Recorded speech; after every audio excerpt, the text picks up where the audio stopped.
हम लोग बुक पढ़ रहे हैं द बेस्ट फॉर लिविंग।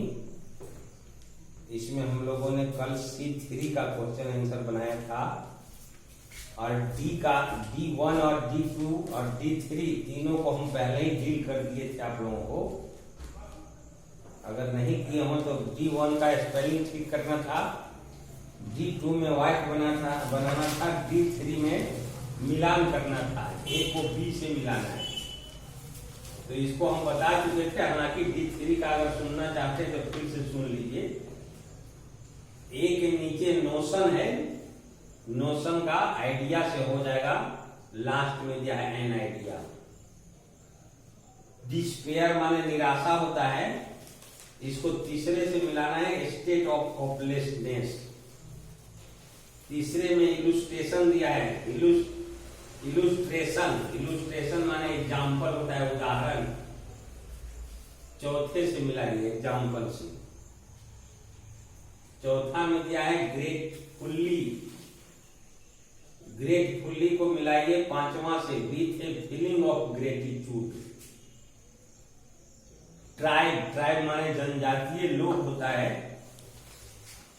वह लोगों का वह समूह जो एक ही तरह के जाति से संबंधित हो।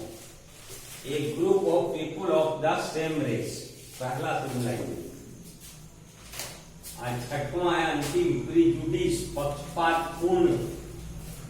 प्रीजुडिस को दूसरा से मिलाइए ए प्री कॉन्सेप्ट आइडिया। C3 का बना चुके हैं, D का हो गया, D1 D2 D3। अब E में देखिए, बुक देखते रहिए सामने, ऐसे नहीं समझ में आएगा।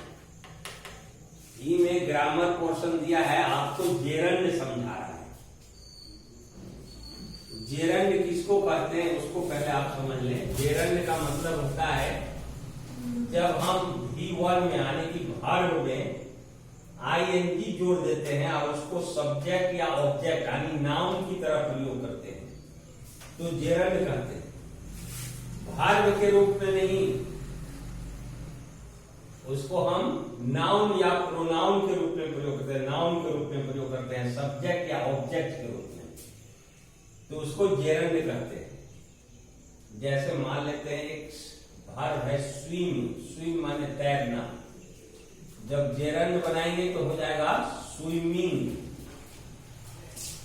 और स्विमिंग एक जेरंड है और इसका प्रयोग जब ये जेरंड कब कहलाएगा, जब ये वर्ब के रूप में प्रयोग नहीं होगा, किसी सब्जेक्ट या ऑब्जेक्ट के रूप में जब प्रयोग होगा तो जेरंड कहलाएगा। जैसे एग्जांपल दिया है, देखिए ई का पहला एग्जांपल, आई एंजॉय स्विमिंग, मैं तैरने में आनंद लेता हूं। इस वाक्य में एंजॉय वर्ब है और स्विमिंग जो है जेरंड है। उसी के नीचे दिया है सब्जेक्ट के रूप में, swimming is an object here, वो तो समझा रहा है, ठीक है। दूसरा में swimming is a good exercise, देखिए स्विमिंग को सब्जेक्ट के रूप में काम ले रहा है, यहां वर्ब नहीं है स्विमिंग। उसी तरह से तीसरा में देखिए माई जॉब इज स्विमिंग, मेरा काम तैर रहा है, स्विमिंग को यहां ऑब्जेक्ट बनाया है। चौथा में देखिए my friend is fond of swimming, मेरा मित्र तैरने का इच्छुक है, यहां भी ऑब्जेक्ट के रूप में आया है। तो या तो जेरंड को सब्जेक्ट के रूप में प्रयोग करते हैं या ऑब्जेक्ट के रूप में या कॉम्प्लीमेंट के रूप में। तो यहां नीचे देखिए एक्सरसाइज 1 में दिया है, use the verbs as gerund given in bracket. देखिए ई का पहला जो क्वेश्चन दिया है आपका, उसमें दिया है टॉम स्टॉप्ड वर्क। अब ब्रैकेट में जो वर्ब दिया है इसको जेरंड बना देना है, बहुत आसान है, ये को समझा देते हैं, आप बना लेंगे। टॉम स्टॉप्ड वर्किंग, इसको जेरंड बना देना है, माने कि और ING बना दीजिए इसको। टॉम स्टॉप्ड वर्क, तो जो ब्रैकेट में वर्ब दिया है उसको जेरंड बनाना है, तो टॉम स्टॉप्ड वर्किंग ING जोड़ देना है उसमें। उसी तरह से दूसरा है, देखते जाइए book, my father does not enjoy, go bracket में दिया है टू ए डॉक्टर, तो गो को खाली गोइंग बना देना है, आईएनजी जोड़ देना है। तीसरा में सी को ब्रैकेट में दिया है और बिलीव को ब्रैकेट में दिया है, तो सी में आईएनजी जोड़ दीजिए सीइंग, और बिलीव में आईएनजी जोड़ दीजिए बिलीविंग। लेकिन बिलीविंग में अंत में ई जो दिया है उसको हटाकर आईएनजी जोड़िएगा, ये ध्यान रखना है। सीइंग में अगर आईएनजी जोड़ेंगे तो कोई अंतर नहीं पड़ेगा, लेकिन बिलीव में अगर हम आईएनजी जोड़ते हैं तो बिलीविंग जब बनेगा तो ई खत्म हो जाएगा, ये ध्यान देना है। चौथा है स्विम, स्विम में जब बिग 4 बनाइएगा तो डबल एम हो जाएगा, स्विमिंग। 4 का देखिए स्विम दिया है ब्रैकेट, यहाँ का बना के दिखाएं, देखिए ऊपर स्विम का स्विमिंग जब बनाइएगा तो डबल एम आईएनजी। फ्लाई दिया है तो फ्लाई में केवल आईएनजी जोड़ दीजिए, फ्लाइंग हो जाएगा। 5वां में फ्लाइंग। 6ठा में वॉच दिया है उसमें वॉचिंग आईएनजी जोड़ दीजिए। 7वां में वेट दिया है तो वेटिंग लिख दीजिए, आईएनजी खाली बढ़ा देना है, वेट से वेटिंग बन जाएगा। सबका जेरंड बनाना है। जेरंड बनाते समय स्विम पर ध्यान देना है कि आईएनजी जोड़ने से पहले एम को डबल करना है। बिलीव में ध्यान देना है कि आईएनजी जोड़ने से पहले ई को हटा देना है। तो इस तरह से आपको जेरंड बनाना था।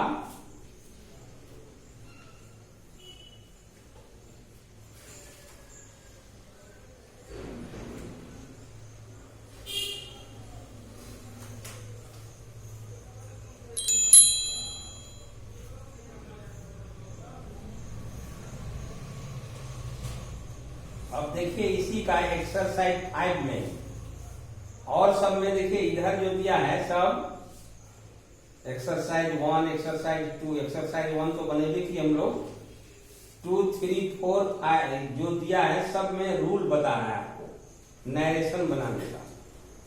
तो ग्रामर चैप्टर पढ़ाते समय नरेशन जब पढ़ाएंगे तो उसका रूल भी पढ़ा देंगे। इसमें सीधे आप एक्सरसाइज 5 में आइए, पेज नंबर 13 में ई का एक्सरसाइज 5, ये एक्सरसाइज 1 था आपका। एक्सरसाइज 5 बीच में कहेंगे 2, 3, 4 कहां चला गया सर? तो बीच के जो एक्सरसाइज है उसमें रूल बताया गया है नरेशन बनाने का। इसमें देखिए एक्सरसाइज 5 में पहला नरेशन बनाने के लिए क्वेश्चन दिया है, change the following sentences into indirect form of speech. Indirect speech में बदलना है। देखिए पहला क्वेश्चन है माई मदर सेड आई ईट में रेन। देखिए वाक्य को ध्यान से देखिए। माई मदर सेड, ये सेड है पास्ट टेंस में, रिपोर्टिंग वर्ब। ऑब्जेक्ट नहीं है तो सेड को सेड ही में रहने देंगे, ऑब्जेक्ट रहता तो टोल्ड बना देते। तो इनडायरेक्ट स्पीच में जब बदलिएगा तो हो जाएगा माई मदर सेड, यहां दैट लगाना है। ये असर्टिव सेंटेंस है इन्वर्टेड कॉमा के अंदर। असर्टिव सेंटेंस में इन्वर्टेड कॉमा को हटाने के लिए दैट लगाया जाता है। यहाँ ईट का ईट ही रहेगा, मे का पास्ट टेंस, क्योंकि ये रिपोर्टिंग वर्ब पास्ट टेंस में है तो इसका टेंस बदलेगा, मे का हो जाएगा माइट, इट माइट रेन।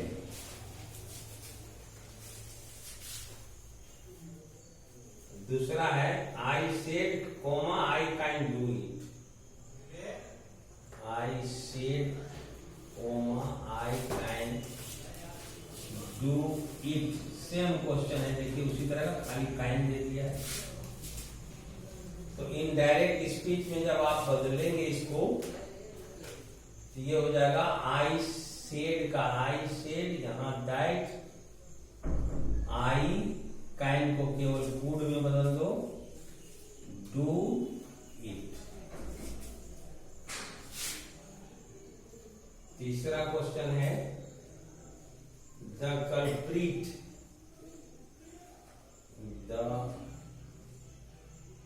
गलप्रीट कहते हैं दोषी व्यक्ति को, सेड टू द जज, अपराधी ने न्यायाधीश से कहा, I am innocent, I am innocent. आप यहां लिख सकते हैं उसी तरह से, द कल्प्रिट टोल्ड द जज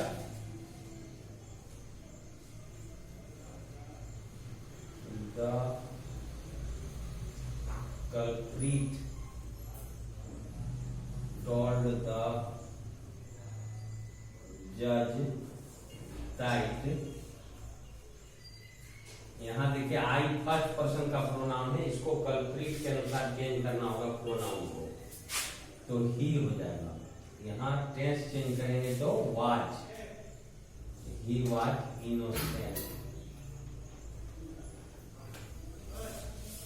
the culprit told the judge that he was innocent.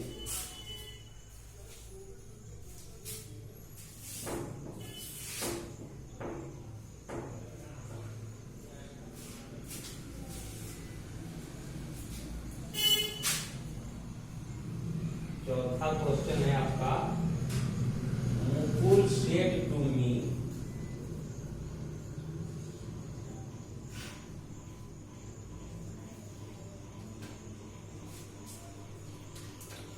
you don't help me, you don't help me। सारा असर्टिव सेंटेंस है, यहां दैट ही लगेगा सब में।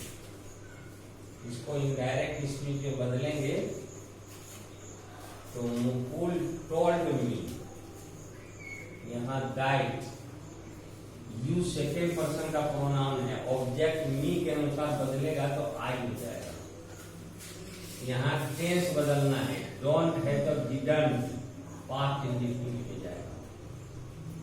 हेल्प मी है और फर्स्ट पर्सन का सब्जेक्ट, फर्स्ट पर्सन का प्रोनाउन, तो मुकुल के अनुसार बदलेगा तो हिम हो जाएगा। तुम लोग को समझ में आ रहा है जी? पढ़ी हो ना मैडिसन। विनायक से टू अमर, अगला question, say to Amar, you will play tomorrow, you will play tomorrow.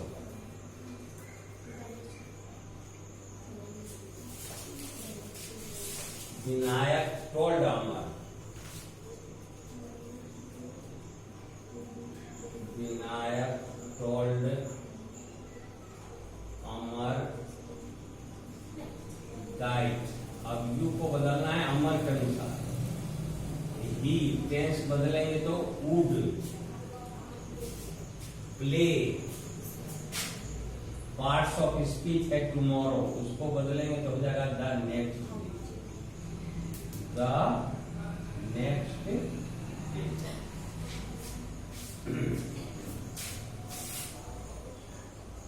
छठा question, Rajan said you are doing well, Rajan said you are doing well। यहां देखिए ध्यान से, यहां रिपोर्टिंग वर्ब का ऑब्जेक्ट नहीं है और इन्वर्टेड कोमा के अंदर सेकेंड पर्सन का प्रोनाउन दिया है। सेकेंड पर्सन के प्रोनाउन का बदलाव ऑब्जेक्ट के अनुसार होता है, तो जब ऑब्जेक्ट नहीं दिया है तो हम अपने मन से ऑब्जेक्ट यहां मान लेंगे। राजन टोल्ड मी, यहाँ हिम भी मान सकते हो और भीतर में मी ही मानिए। राजन टोल्ड मी दैट। अब यू को मी के अनुसार बदलेंगे तो आई हो जाएगा, टेंस बदलेंगे तो वाज हो जाएगा doing well. Rajan told me that I was doing well.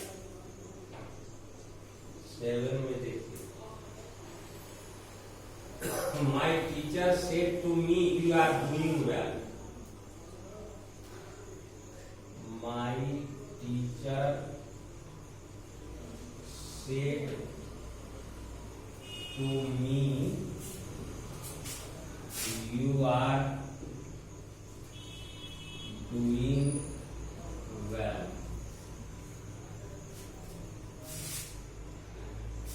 My teacher told me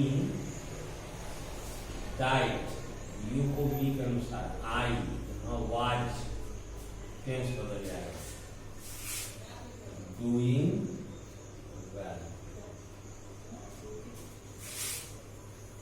आठवां क्वेश्चन लिखिए, We shall help the poor Arif से दुलता। We shall help the poor Arif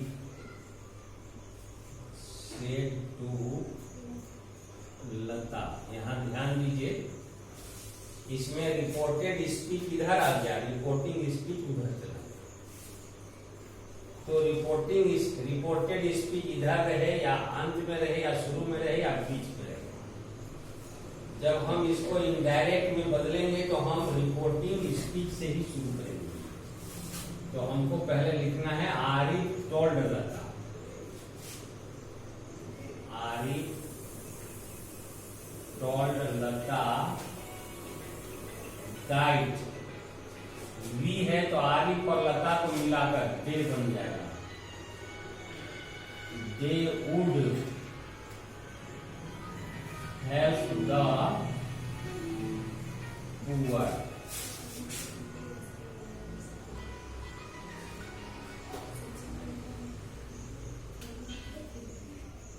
हाँ सर प्रणाम।